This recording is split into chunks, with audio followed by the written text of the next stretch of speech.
L'histoire que je vais vous raconter, c'est l'histoire d'une ambition dévorée par le mensonge et la recherche de raccourcis.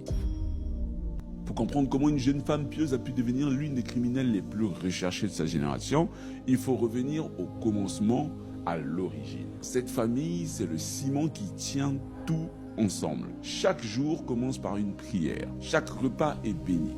Chaque dimanche, la famille se rend à l'église. Safir grandit dans cet environnement et elle est une enfant obéissante et respectueuse. Elle apprend les valeurs comme l'honnêteté, le respect et la crainte de Dieu. Ses parents lui enseignent que la réussite vient du travail honnête, que Dieu récompense ceux qui vivent dans l'intégrité. Mais il y a quelque chose de différent chez Safir, quelque chose qui la distingue de ses frères et sœurs. Une curiosité insatiable, une intelligence qui se manifeste très tôt. À l'école, elle excelle.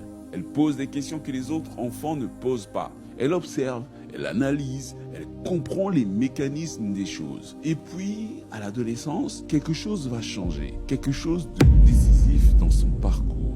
À Lagos, la capitale du Nigeria, elle découvre un monde nouveau. Un monde qu'elle n'avait jamais imaginé. Elle découvre les cybercafés de Lagos. Imaginez juste la scène. Il y a des jeunes qui sont assis devant des écrans, discutant, jouant, chattant sur des forums. Mais quand Safir découvre ça, elle vient là, mais elle ne joue pas. Elle observe, elle apprend ce qui se passe. Elle commence à explorer le code, le HTML, le JavaScript. Elle construit ses premières pages web sur ses ordinateurs poussiéreux. Elle a un don naturel pour la technique. Mais plus que cela, elle a un don pour comprendre les systèmes.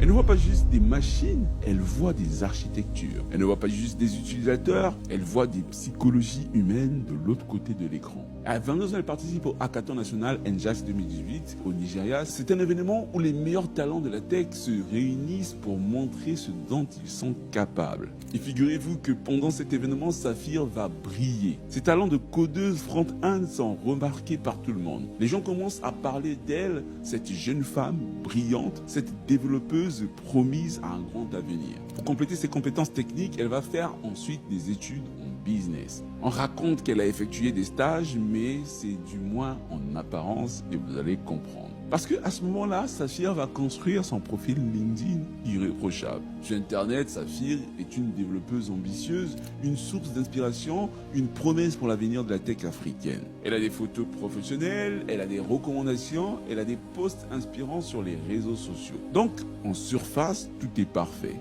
Mais dans l'ombre, quelque chose d'autre se prépare et c'est là que ça devient chaud.